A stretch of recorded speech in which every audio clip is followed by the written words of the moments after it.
Hello, everyone, and welcome to the Millen Sharma Show. I'm your host, Millen, and today my guest is Michael Shea, who's a good friend of mine. We met at Eastern University on the track team we ran together. And uh, with that in mind, Michael, welcome to the show. Thank you. It's a pleasure to be here. Yes, it's a pleasure to speak with you after a little bit of time. Um, so, obviously, we both attended Eastern and we both ran together, but I want to ask you, what are some uh, life lessons that you learned attending Eastern University that may be helpful for future students that are 17 years old, 18 years old, that are just coming up into college recently? Well, first, I would say that not all PhD holders deserve to have a PhD. And that's I've noticed in the broader academic community, there's a lot of people who hold PhDs who I don't think are, to be honest, quite worthy of them. They don't ask really good. They don't have very good research, and they're very biased in their thinking, and they seem to be trapped in some sort of bias bubble. So that's why I say there's kind of like an inflation of PhDs in America right now. And that's not a shot at everybody who holds a PhD. There's obviously a lot of very brilliant doctorates out there, but there are some people I don't think deserve to have one. Now, that being said, on a serious note, um, I think the most important lesson I learned from college was learning how to interact with people who hold different beliefs than me and different ideas. And stemming from that is how to be a critical thinker, especially with my own assumptions and beliefs. Okay.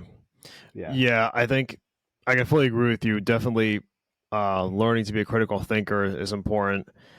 And I agree with you in a lot of ways. I would say with college, I've developed my critical thinking skills more so from navigating what was told to me rather than what I learn, if you Hmm. know what I mean by that.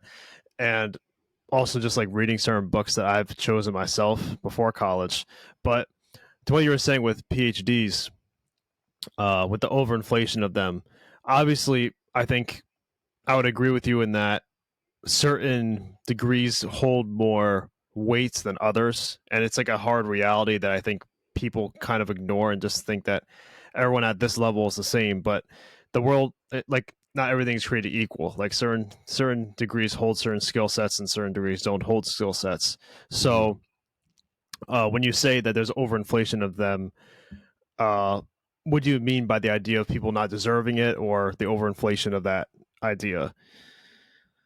I think some people honestly haven't learned to question their own assumptions and beliefs and really interact with other opposing viewpoints. And to your point, I have seen on LinkedIn, for example, I've seen people make posts about how they just earned their PhD in sports management.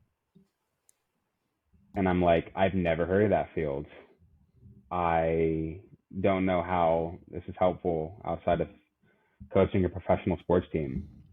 And obviously those job opportunities are very limited. And so I'm happy they've accomplished their goal, but I sometimes I see posts for academic achievements. I'm like, this is cool, but where's the value in the real world? Yeah, that's a fair point, and it's interesting you state that because obviously with a lot of higher education, the price is obviously the number one thing that everybody thinks about, and I'm sure you, because you told me a lot more about tuition prices and all that stuff. Yeah.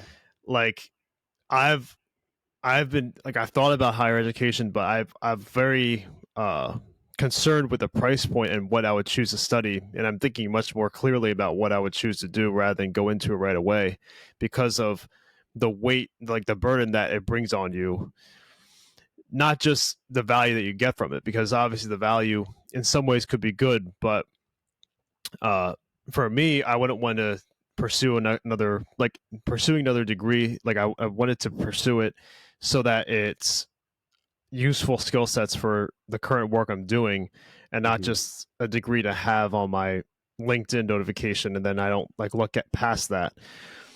So so yeah, I would agree with all those points. But what would you say is something that's valuable with the education you received? So you say critical thinking skills. What go into more depths with that more from your perspective. So, to be honest, I didn't necessarily learn how to think critically through my coursework. I learned how to think critically by interacting with other people on campus.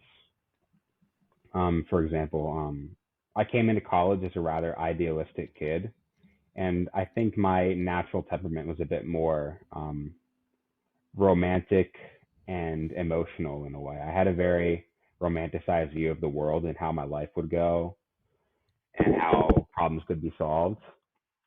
And I was quickly checked by students, particularly engineering students and business students, who were a bit more rational in the way they saw the world and a bit more logical. And it taught me that, okay, I can't just float through life with a romanticized, idealistic view of the world and how I'm going to function in said world. I really need to be a better planner, need to do my own research much more thoroughly when it comes to things like value of a degree, certain skill sets you need to be successful in the workforce. Because I readily admit, I actually, while I have earned my degree in environmental science, and I'm proud of that, and there is value in that. I look back and then kind of wish that maybe I should have majored in math or computer science, and I would have been um, found a career that was far more satisfactory for me. Because I did get a job out of college, a very good job. But looking back, I think it might have been more, what's the word, more profitable to major in something else.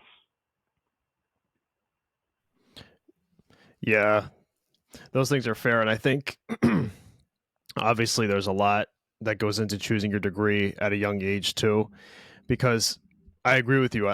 I was much more prideful as a younger guy. I still have my moments, like we all do, but Yeah. uh, obviously, 18 years old, there's so much that we don't know, and we still don't know at 20, 23, 24 years old. Like, there's so much more we can learn from, and I think that obviously, when you're looking back, you would want to do things differently. And I think the maturity of us right now is to look forward and see what we can do at this point right now. hmm And well, going back to what you were stating about engineering and business students with like rationality, uh, what are, if you'd like to share, like what are some examples that open your mind to the cases of rationality that kind of put a spotlight on your emotionalism or romanticism of life? To be honest, the first time I think it happened to me was when I was hanging out with Nick. You remember Nick? Math student, went on to Villanova Yes, yes. to study some form of engineering. Hanging out with him was really eye opening because he's just a very logical thinker. He plans everything out, and he kind of showed me areas in my life where I was being not really looking at data. I remember when COVID happened and I was going to be an RA on campus. This is my junior year back in 2020, and I actually left the position to study at home because I was concerned about COVID. Um, and so I took my entire junior year online, and he, to his credit, tried talking me out of that because he was like, "Dude, bro, look at the data. There's very little risk to your health here. Like, you're gonna be fine." And looking back, I probably should have looked at the data a bit more favorably as opposed to my own opinion on what COVID was like and how communicable it was and how dangerous. And honestly, I feel like I lost a good year of college by studying online that junior year, and I should have listened to Nick's very logical, well reasoned out advice. The second time, and this is when it really started breaking through to me, was when I actually started hanging out with, I don't want to say red pill guys, but guys who basically saw relationships between guys and girls in a bit more logical, realistic light. Because I when I was younger, I always had a tendency to believe that finding a life partner would be the ultimate source of happiness and good, and it would all be smooth sailing once you found the one. But made friends with guys, particularly business majors, who were like, "Yeah, the world isn't so idealistic, Michael." And I remember the first question one of them asked me was, and you know this, was, "Can guys and girls be friends?" And I'm like, "Yeah." And they slowly started showing me how while they can be friends, there are certain barriers there that should not be crossed unless you're in a serious relationship with somebody of the opposite sex. I'm like, okay, maybe the world isn't so simple anymore. If that makes sense. Oh yeah, definitely. There's a lot. There's so much more to unpack with that. I mean, there's so many examples I can think of too. But um, yeah, I would fully agree. I think just going into from high school and we'll talk about track more too. We'll Oh like go yeah. and dive into that. But just going from a high school experience where you're around a smaller group of people like and you do sports after school and then you go home and there a lot of those lessons that you learn in college about relationships both with guys with friends with girls and all that and you learn more about it. It's very limited from a high school standpoint because our interactions are limited. Like you just Mhm. study, you go to practice and you come home and do homework and then you go to sleep. And I would say like I had some friends in high school, but really not too many because in my opinion, there wasn't really that much. It was hard for anything deep to really. Uh, was it what's the term? Like it was hard for a deeper relationship to persist when the interactions weren't that meaningful. Like it was just more so like doing the same activities, and that's why you were friends with each other, but not really about the rational uh like harder life lessons you learn with friends and kind of like break your worldview outside of this romantic I don't say like romantic like it's a bad thing because it's not, but Mhm. like the rose petal kind of lenses because it's not good Yeah. to pursue life in that way. Because obviously, in my opinion, the more you pursue life in that way, then you'll just get hurt and you'll just be much more nihilistic down the road when you don't have that rationality. And I think that's the biggest con like the biggest myth that a lot of people think when they say like oh like that's hurtful to say that like you shouldn't let Michael leave that point of view that perspective but the reality is like I think you're more likely to like kind of give up on relationships both romantic and friendships when you have this perspective that's not aligned with reality.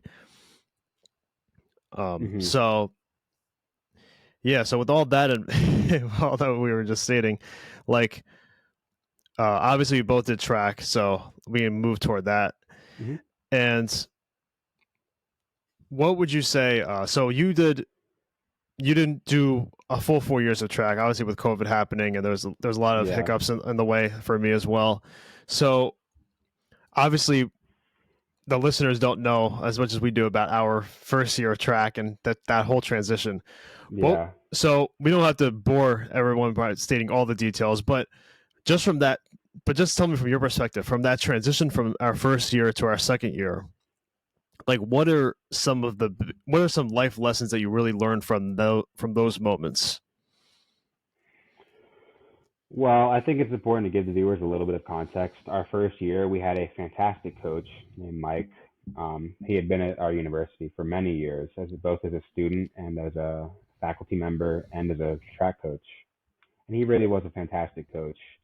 But I think at the end of our freshman year in 2019, there were some philosophical disagreements with the direction the athletic department was going.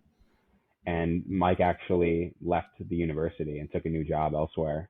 And so this fantastic coach who brought us in our freshman year was now gone, and that was, I guess, my first taste of the business world. People leaving a job for better opportunities elsewhere. When you get so connected with them, you hang out in their office and talk with them, talk about life outside of track and outside of school. Um, this coach was really like the athlete's friend, fantastic man, and seeing him leave was hard, but it really showed me, hey, like at the end of the day, this is business. I mean, our school, all schools, are in it to make money. They're selling a product, which is education, and also I would argue they're selling an experience. The college experience or being part of a college sports team.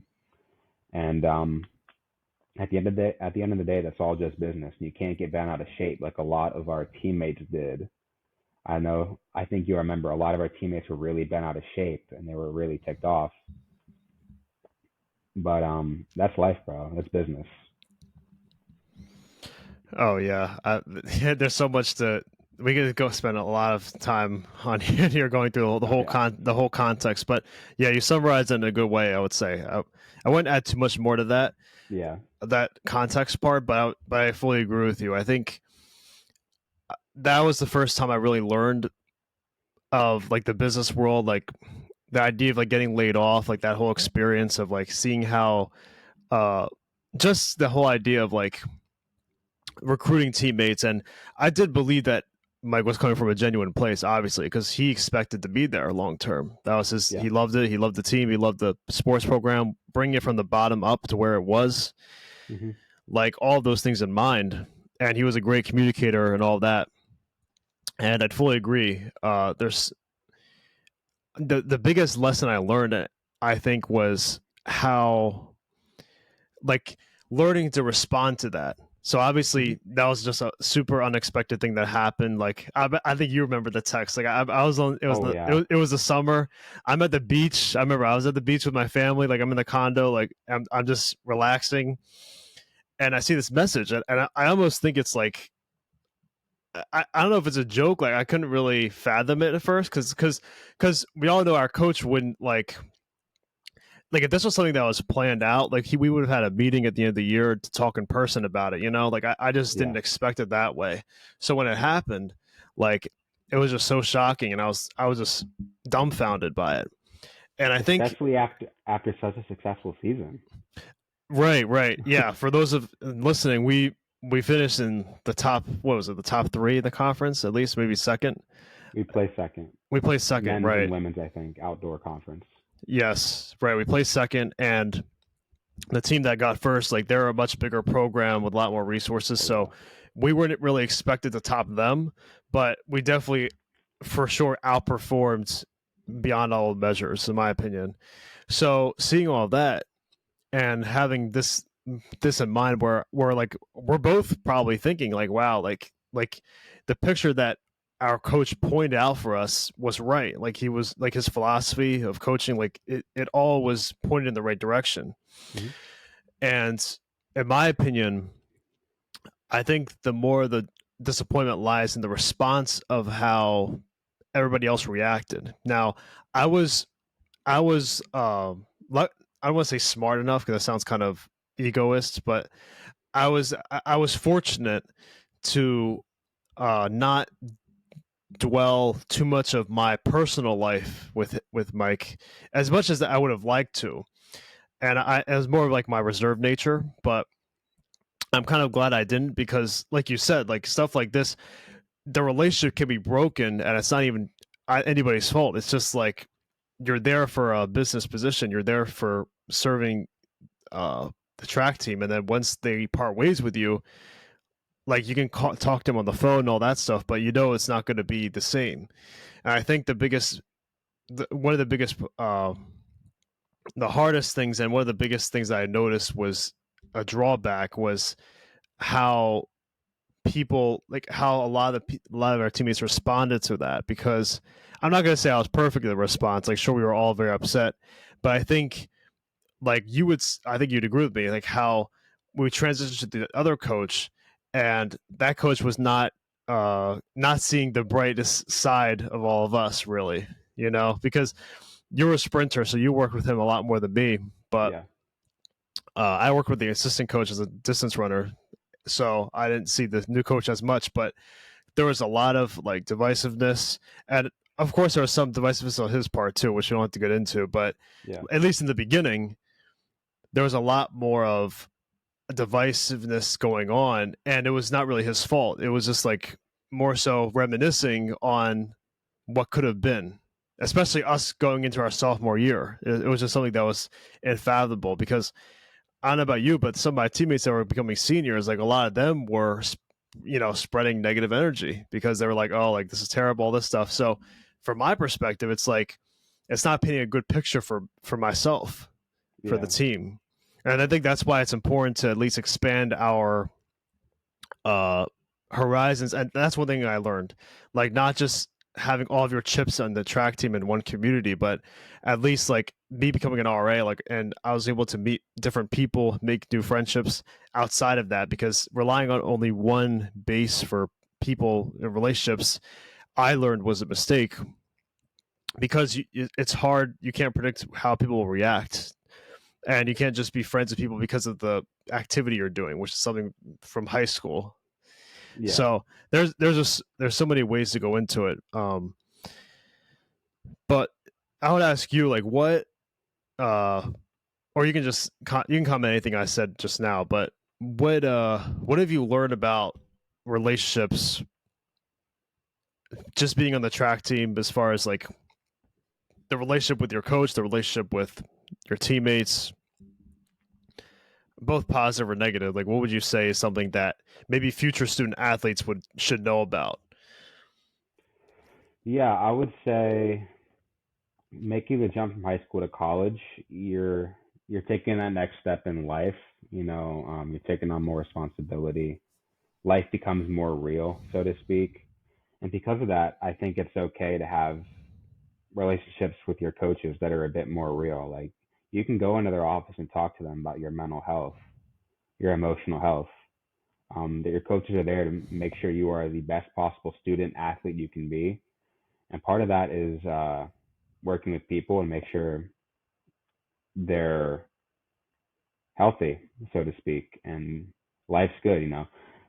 Like I had a much closer relationship with my college coaches, all of them, than I did with any of my high school coaches. We could talk about more things like plans in life, goals, mental and emotional health, physical health, etc. And I would just say there were my relationships, the depth of my relationships in college got deeper. And going off what you said, I also think it's important to broaden your horizons and find friends that aren't um, in your niche, and if necessary, to branch out and find new hobbies and niches. Because that's how you'll meet people who have different points of view than you, who have different life experiences than you, and you're bound to grow a lot from that. We live in a time now when everybody thinks you have to be a specialist, you have to be an expert in one particular field. Where I continue to believe it's good to be a well-rounded generalist individual, so that you can interact with people of all from all different walks of life, all different experiences.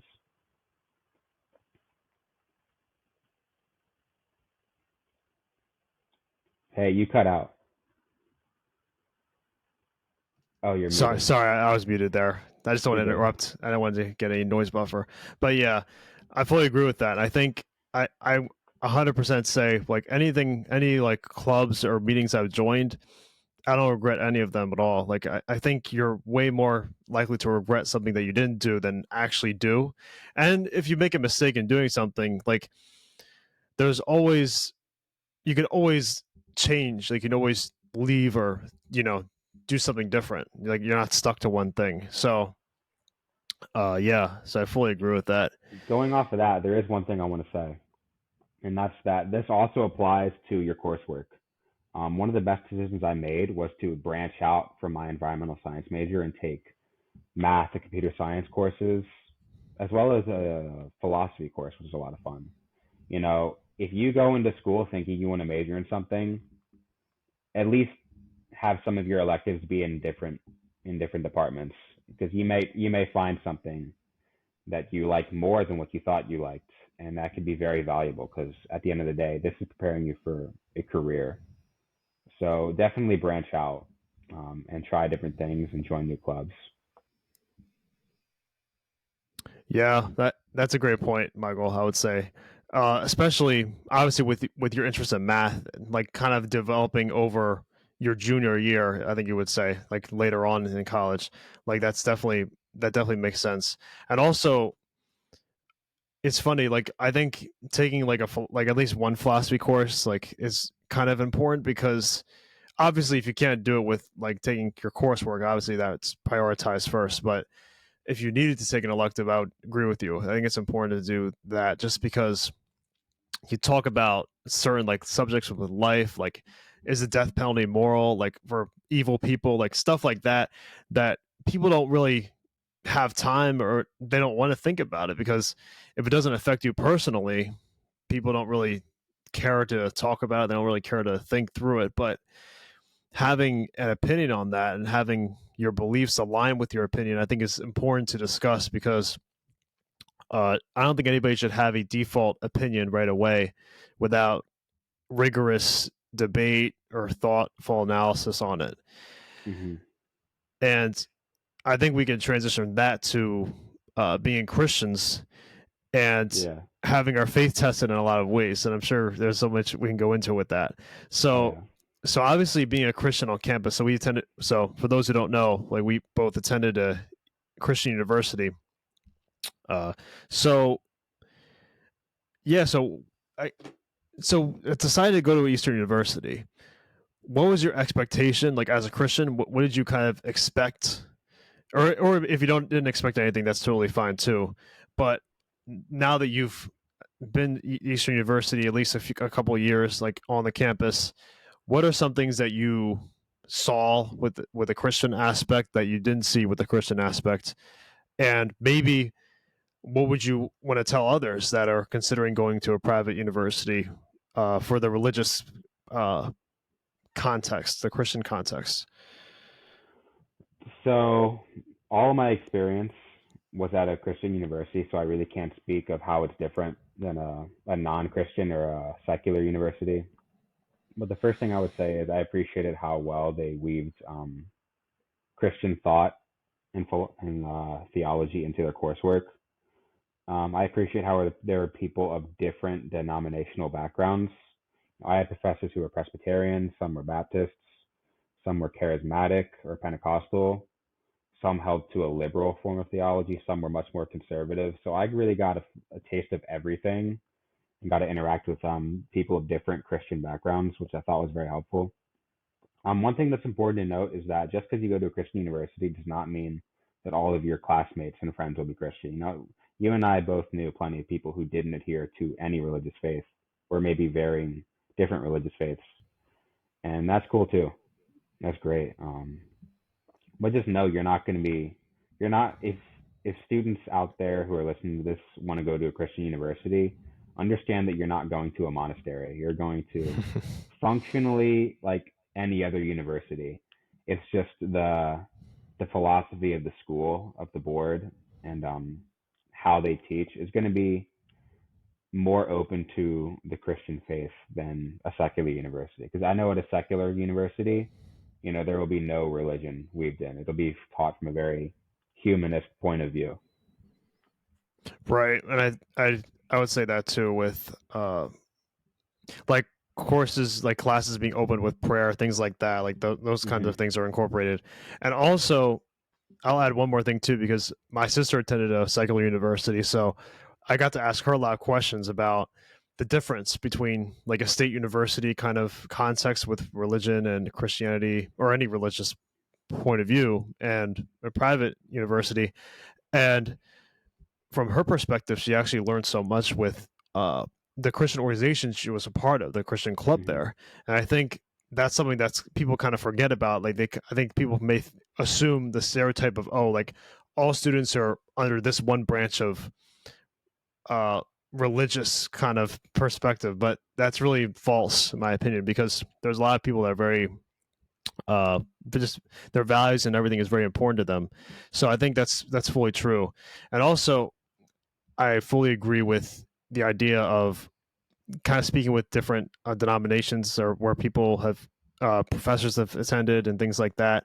And one of my favorite speakers was Cornell West at Eastern. It was our senior That year, was cool. and that was really cool because I definitely don't agree with a lot of things he states, but it's it goes way beyond our beliefs at that point because just speaking to someone that's like an intellectual regardless of liberal, conservative, libertarian, or like anything like that, there's always like this person is someone that studied so much, and there's so much that goes into his point of view and what he states, rather than a student of ours, like a student that went to school with me who was liberal. Like it's the context is completely different. So I think that's one thing that's very valuable with attending a university, just seeing perspectives like that. But also, one thing I would say, and we're part of the same friend group, so I think Michael, you know what I'm talking about here. But having friends hold each other accountable for our beliefs and having debates about it, and it's funny because I fear about other people like having arguments and yelling and having and just not speaking to one another anymore. But with a good group of friends, you're able to have more fierce dialogue and not affect yourself personally, but it's about the idea or belief itself.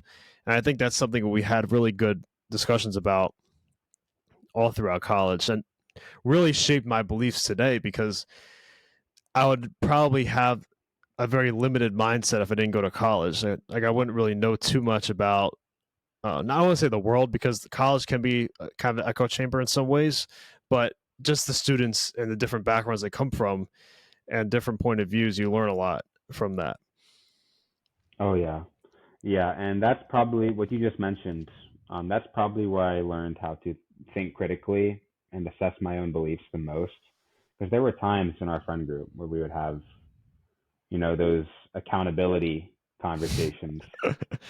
And while Right. I, so this, so full disclaimer, I come from a Reformed Baptist background, but there were times where people of differing faiths caused me to look at my, not necessarily the fundamentals of my beliefs, but I guess maybe the way I was applying them.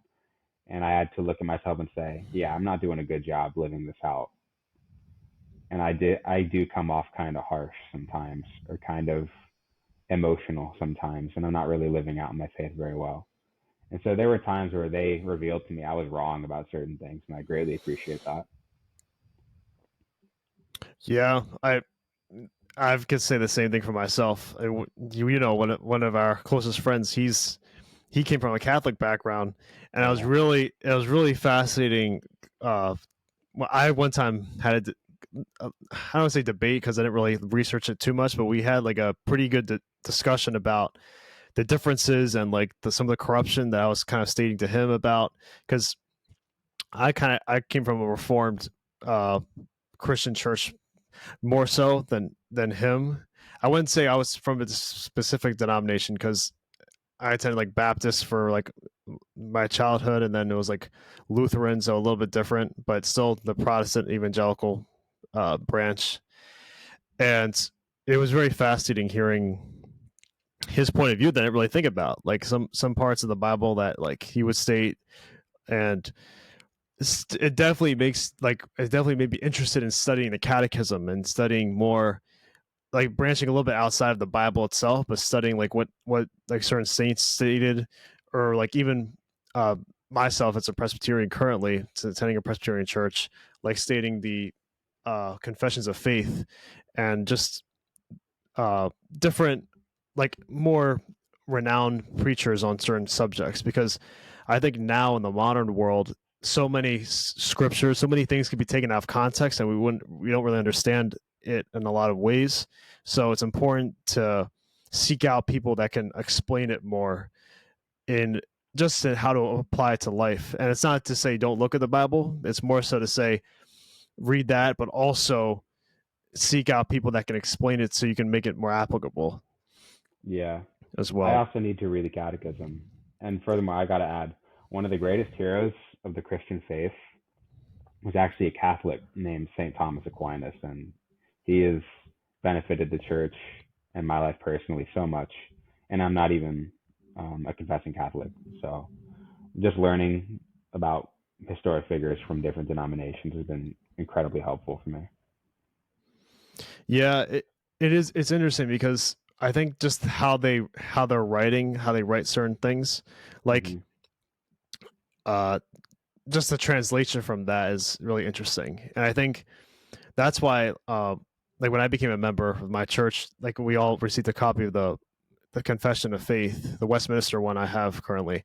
Like Hmm. just like certain basic questions, like the topics will be like marriage and family, like this husband wife, uh, what is like who is what is God, like stuff like that, where people think, oh, I know what it is, but it's a much more, it's an explanation from the Reformed Christian perspective, and it's very clear, it's very concise but very clear, and I think that's something to know.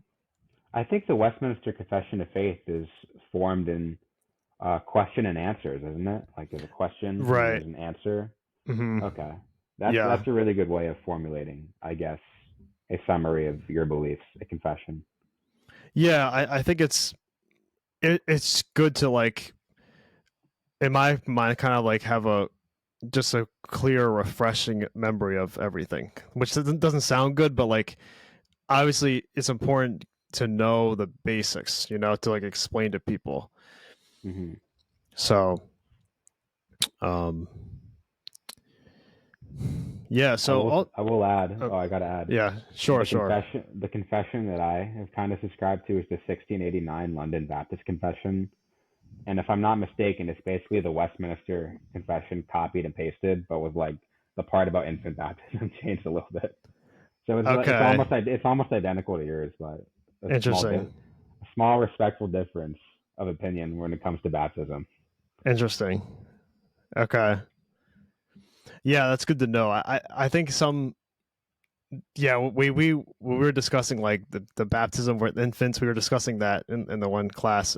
It's fascinating, like hearing, I guess, different angles of opinion, because a lot of times there's things in the Bible, like they say baptism isn't good, it's important, but what about it? Like what age, like stuff like that is more open Mm-hmm. to perspective.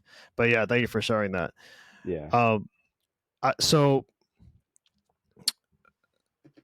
going back with uh, going back with college, obviously I want to talk about that big elephant in the room, because obviously it wasn't just the coaching changes, obviously it wasn't just track, but as COVID happened, the pandemic happened, so much changed. We had to adapt in so many ways, uh, that obviously none of us ever saw coming. Even my grandfather, who's 87 years old, he said he never saw something like this happen before, where even he couldn't work, and he's like a just sell stuff at a road stand. Like he never saw this in his life, and so to go through, going through all that, all those things that was going on, leaving the school, deciding to come back, like all those things.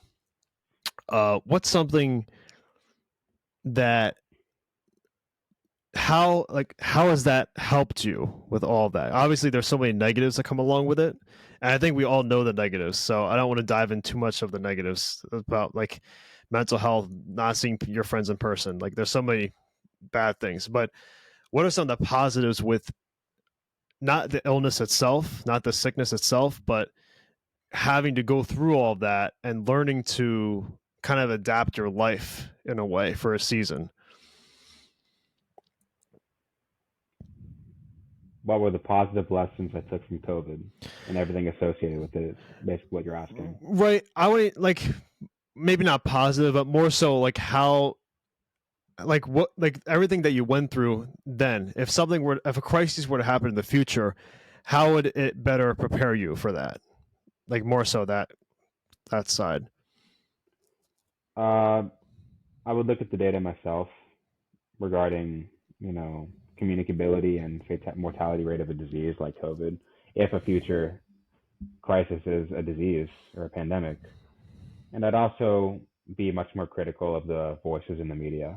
To be honest with you, I took in way too much media, both social and mainstream media, and I think it heavily altered my decision making when I should have blocked out all the big voices and really just looked at my life and how what the best decision would be to make for me. Yeah, I couldn't agree more. I think uh, we all did a version of that. Having people kind of be your spokesperson in a way, like making a decision for you before you can Hmm. rationalize and make a decision for yourself. And I mean, obviously it was a new thing. We didn't know much about it. So much of the emotional side of it, the anxiety, the all that stuff, a lot of time was taking precedent over what we were thinking, like what did the data was showing with all that. Um, but yeah, I would say something that kind of helped me with like going through it, because obviously it wasn't pleasant going through all that. Like you're missing time with friends, you're still paying tuition, like you're paying the same price, but for like a way worse version of learning. So all that stuff is not fun at all. But I think one thing that it taught me was just you have to be prepared for emergencies at all times. You had to be ready, like for things to turn sideways, to never be comfortable. And I think with the track team, with that circumstance, I feel like that was like the first dose of that lesson. And then the next dose was like the next year. Kind of like the idea of not being too comfortable with a certain way of living, a certain way of learning, because there's so much adapting and so much change that could happen off a whim. And you have to kind of do what you can control too. Like you can't control everything, but making the best of what you have the power to control, I think, is important. But yeah, hopefully we won't have anything like that happen for a long time. Uh, but yeah, I think I'll say this. I'll say this because we didn't talk about this too much, but you mentioned like the social media aspect. I think social media is a great avenue for sharing and sharing your thoughts in some contexts, but definitely there was a huge, and this is part of the reason I started the show. There was a huge, uh, big divisiveness. Just so many arguments happening. So many people not inviting their own families to their homes because of all those. Which we don't have to get into that, but like there's so many like aspects to it that I think we've never seen before. We never seen like divisiveness between ideas to reaching that personal level in so many ways. And I think like seeing those people, like it definitely showed me like people's true colors in a way that like letting ideas overtake your actual personal relationships with people, I think is such a huge mistake people can make, because especially if they don't have all the data about an issue too. They hear it from one person speaking in the media, and then they tell you, "Hey, don't do this because I'm not comfortable," or like, "I don't ever want to see you again because of your decision." So there's just so much to unpack there. Um, but I, would you say like social media contributed to people's panic, people's anxiety, like with COVID, or would you say that wasn't the case? I think the mainstream media was a lot more um, influential in forming people's opinions because this, at the end of the day, this wasn't really something that, or rather, I should say, given that this was a disease, a pandemic, there really had to be experts researching it and giving their opinions. And I think that all started in the mainstream media and then it trickled down to social media with people sharing snapshots or sound bits of what this doctor said or what this public health professional said. So I think the panic started at the top and then kind of trickled down to social media, if that makes sense. Right. And I think I don't know if you've seen this, but like just seeing how more and more information comes out years later that give more legitimacy to the criticisms. And it's interesting to me how like certain things with Congress, like revealing like the lab leak scenario not being a conspiracy, like there's so many things like that where, in my opinion, like revealing information like this, that's not really revealed to the mainstream media too much. It's more so kind of like this is a report and it's just kind of an article, and there's not much discussion. There's not much remorse or apologies about kind of stating, yeah, we should have been more open to this perspective, because it's way easier. I hear this one quote sometimes, like it's way easier to tell the truth at an inconvenient time rather than at a convenient time. And I think, in my opinion, that's what kind of happened in a lot of situations. Yeah, I would also say it's important to not demonize positions you disagree with. Try to, when you're looking at something like COVID, for example, and trying to determine the origins of it, get your emotions out of the decision making process or just the speculation and really try to weigh all opinions and theories according to their merit as opposed to just getting emotional and saying that's not nice, or that's preposterous. That could never be the case. Sometimes the weirdest ideas could turn out to be true. And I remember there were a lot of people saying the lab leak was not possible. Well, the evidence has borne out that it is highly likely, actually. Right. And right, and I think it's just important not to dismiss people or name call a group of people either, because Yeah. it just really reduces. Even if you believe that, oh yeah, that person's really psycho or whatever. Even if you believe that, if you only like use, and I just mean this for everybody, if you're name calling a certain group of people that think a certain way, you don't view them as human. I think Jordan Peterson even mentioned this a little bit too. There's less of a humanity that you see, and there's more of a demonization. There's more of just like a hate that wasn't really present before social media, before like the reliance on antagonism that kind of perpetuates everyone's mindset. So I think there needs to be more like humbleness, more of like, yeah, I think that's preposterous, but let me hear this person out. They might change my mind, or they might have a fact or something to tell me that I didn't know before.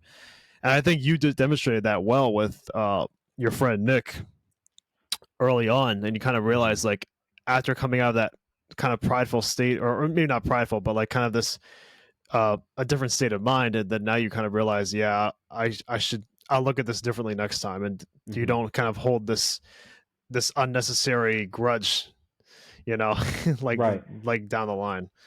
And I think it's important to realize what you're doing to people when you, I like to use the term invalidate. When you take somebody's theory on something like this, for example, and you say, that's preposterous, there's no way this could be true, you're kind of, in a way, invalidating them. And you call a certain group a name, you invalidate them. You make them feel as if they're not being heard.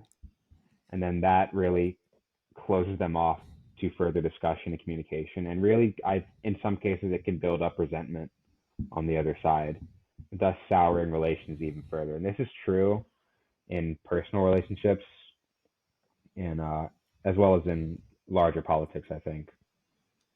Hmm. Right, for sure. And I think that, I mean, it kind of just goes back to bullying when you're a kid. Like that's the whole concept of it. Like if you're basically dumbing down the other side or the other person by just saying like, oh, they're under this category name, so everything they say is not legitimate. And I think it's very smart for especially a lot of mainstream sources, like a lot of people like use headlines like that, and it kind of just you don't think to hear their side. It's like, oh, they fall under this category, so I'm not going to listen to them because they're wrong. And it's a very poor way of thinking through a serious issue, like a Mm-hmm. serious thing that was affecting lockdowns, that was affecting all of us. So I think if it's just like, oh, like I hate the Cowboys, it's NFL football, whatever, like that's one thing, that's not a big deal. But like stuff like this that affects you personally in a lot of ways, it's very dangerous to kind of fall into those traps. Mm-hmm. Yeah, it's really important to just be able to agree to disagree without invalidating or creating spite on the other side. Yeah. So what would you say is the best way to do that? Because obviously there's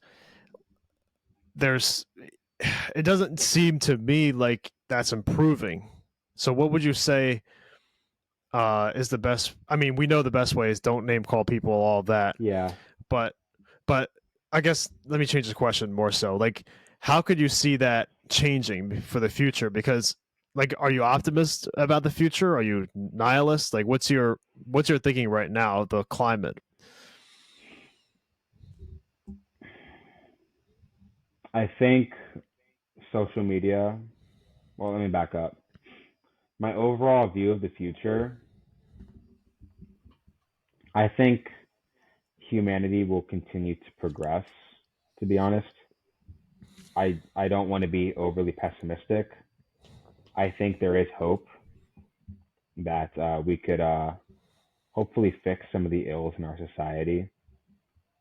Um, Breaking out of your echo chambers is one avenue of doing that, and that really involves getting off social media and talking to people face to face, kind of like what we're doing now. But even going to have coffee with somebody or having meals with people. I once heard a man say, "When the elbow bends, their heart opens," and that refers to sitting down and having a meal with somebody. So I think more dialogue like this, more long form dialogue, is really important. You can't boil down important issues to a 7-second TikTok or a soundbite. And I also think um, bringing back some sort of religious or moral ethos to society is incredibly important. Like you look back at the founding fathers and George Washington in particular, in his farewell address, one of his biggest arguments was the importance of religion in public life, and that really serves, as the Bible says, as Jesus says in the Sermon on the Mount, as like salt of the earth. It preserves society. Um, Even House Speaker Mike Johnson said that, and I think he was really right when he said this. He was like, what did he say? That government is supposed to be influenced by the people, and the best people should hopefully have the strongest influence. And I personally think that people of a religious background typically have the best influence on society. Does that make sense? Yeah, I think there's right. We can go into so many different ways with that part, but I'll kind of reflect on what you were saying first with the social media part. I think that's definitely true. Having long form dialogue is very important. I think that's one thing that's been actually I'm optimistic about for the future because in the past, my grandparents and like we would have to be like my grandparents and only rely on five networks for political news or for debates. But now, like recently, I just showed you the Lex Friedman podcast where like two people from the left and the right were talking Mm-hmm. for like 2 hours, and I think that stuff like that is super important because he's selling his show on the dialogue that's happening, and so much of the TV networks are just 6 minutes of an interview with Ben Shapiro or 6 minutes of an interview with uh, Cornell West, and then that's it. And it's like super short. It's like Mm-hmm. very brief kind of things, and I think that's going away. I think that that's not happening anymore. And also with the social media aspect, I fully agree with you. There's so many times where I see someone post like when I used to be on Instagram, they would post something about a controversial issue, a very bold statement, and repost it and share it. And I would ask them about it, and I'd be like, "Hey, like, so I disagree. What I disagree because X, Y, and Z. So what makes you believe that?" And I would be shocked at how much I had in common. I was like, "Wow, like that statement, that repost is so far off from my belief." But when I actually speak to that person and give them a chance, like there's actually way more common ground we have. And I think that's something that social media and the 7 second TikToks and all that definitely fails to share that. And I think that's why podcasters are like Joe Rogan, Lex Friedman, Andrew Huberman from the uh, Huberman Lab. I science love his Huberman Lab podcast. from the scientific lens. Like there's so many podcasts like that growing because that's what people are yearning for. They want to see like the Ben Shapiro and Destiny interview was like already pretty much going viral on YouTube for the first day it was posted because people want to see that. They want to see how two sides can agree or disagree. And I think stuff like that going viral that's not bombastic or divisive, I think that is what would give me optimism Yeah. for the future. Going off that, I think it's important to note that these long form discussions that you're seeing in podcasts like Rogan and Friedman and Huberman and Jordan Peterson, this that concept actually is not new. I don't know if you've ever heard of Larry King, but he is a former CNN anchor who basically did what Yep. Rogan is doing right now, and he just had people on the show for an hour and just talk with them. People of different points of view. Like I remember when I was little seeing Larry King on the TV in the living room, and I remember my dad telling me recently there was this back when my parents were growing up, it was quite common to see a roundtable discussion on the news on Sunday morning, and it was basically what you see Rogan doing or Friedman doing. So the concept of a long form philosophical conversation is not new. I just think the mainstream media has really done away with it and become an echo chamber. And that has, in effect, trickled down to social media and has really atomized society. So I really blame the mainstream media, honestly, for getting rid of talk shows like that. And now they replaced these dialogue shows like Larry King and the roundtable discussions with just talk show hosts who give their opinion at prime time. Like Fox used to have Tucker Carlson, but he was mostly opinion. Everything he said was his opinion. Same thing with Hannity. And then on the left, you see like Rachel Maddow, and I think CNN has a guy named Jake or something, Anderson Cooper. Like these aren't round table discussion shows at prime time with people of differing points of view. It is opinion. It's an echo chamber. And so I think Rogan and these people, these podcasters, are really bringing back Larry King style and roundtable type of interviews, which is absolutely necessary to improve society. Yeah, especially because it's interesting you stated that. I saw something a long time ago that like studies were showing that if any news station puts like breaking news in the bottom, more people are likely to tune. Hmm. So I noticed that.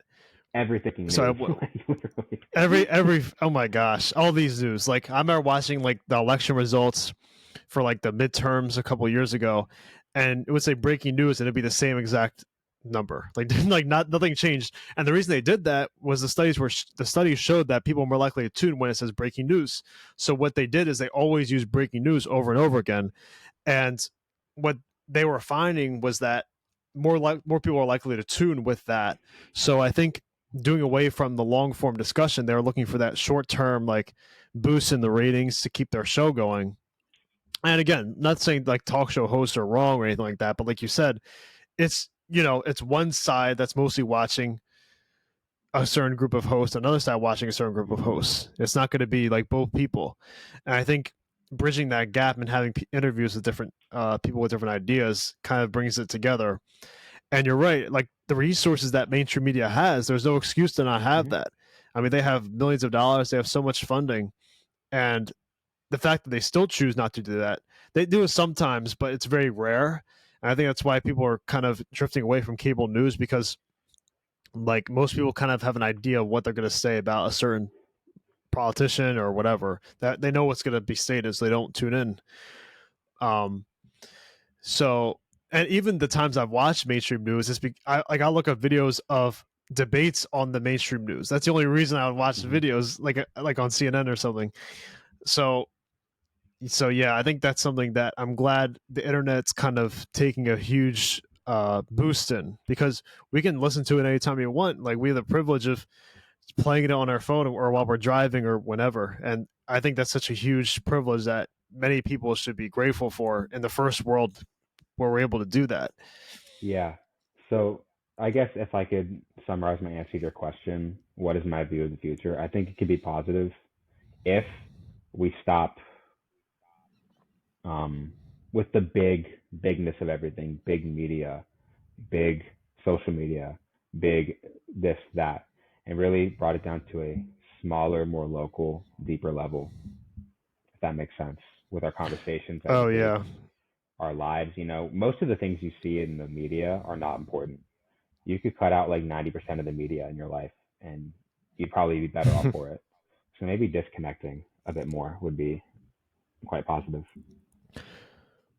Yeah, and there was one like independent person running for president I saw, and even he was saying something very similar, like the idea of disconnecting from social media and actually going on the ground and giving flyers to Hmm. people and sharing it that way, because he was stating that the social media tech giants were suppressing him.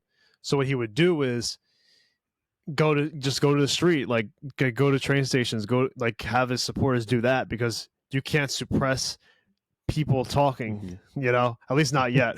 but but but as of right now in the United States, like we have that we there's a lot of problems with what's going on in the country, but that's one of the things we have. That's one of the rights we have. So being able to speak freely and meet freely with people on the ground, protest, all that stuff.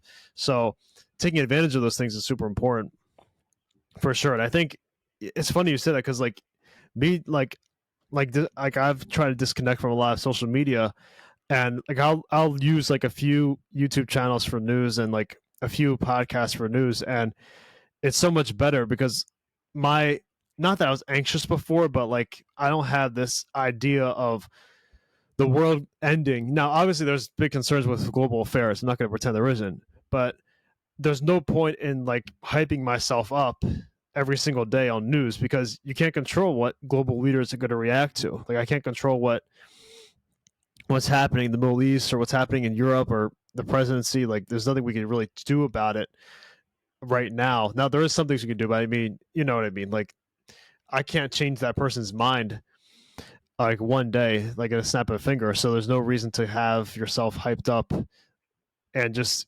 stressed out, when really you had to kind of, like you said, like kind of like lower your horizons a little bit and just kind of focus on the local, uh, just the local means. And there's one more thing I wanted to add to that, and I think it's crucial.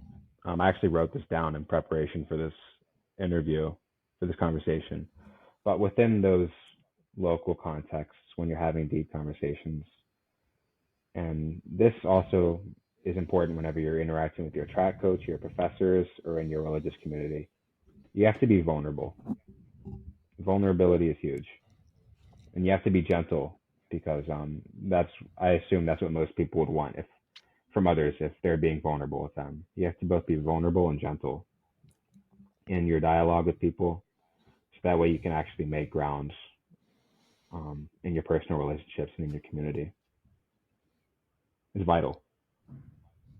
Yeah, for sure. And I think that's one thing. It's very hard to do, but it's it's crucial. It's critical because you're not going to have a strong developing relationship with someone without that step. And I think so many people kind of skip that or pretend not to have any vulnerability or pretend not to have anything important to say about any of whatever they've gone through. But if you don't reveal that, then the relationship isn't going to be as strong. And that's with friendships or anybody.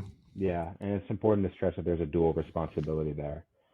If you're going to be vulnerable, or somebody's going to be vulnerable to you about their opinions or their feelings or their ideas, then it's important to treat that with the utmost respect and be gentle, firm, if in like not caving in and being a doormat, but being gentle with vulnerable people. Because if you're not, you can really hurt them, and they could build up a wall, and it'll be really hard to reach them in the future, if ever again. So it's two Right. sides of the same coin. Yeah, that's true. Well, Michael, I appreciate this discussion that we've had. This is a lot of For fun. sure. It's a lot of fun to talk about these subjects. It's very important. I hope everyone listening can take some value from today. And thanks for coming Thanks for on. having me, man. It's good to see you. Yeah, good to see you as well.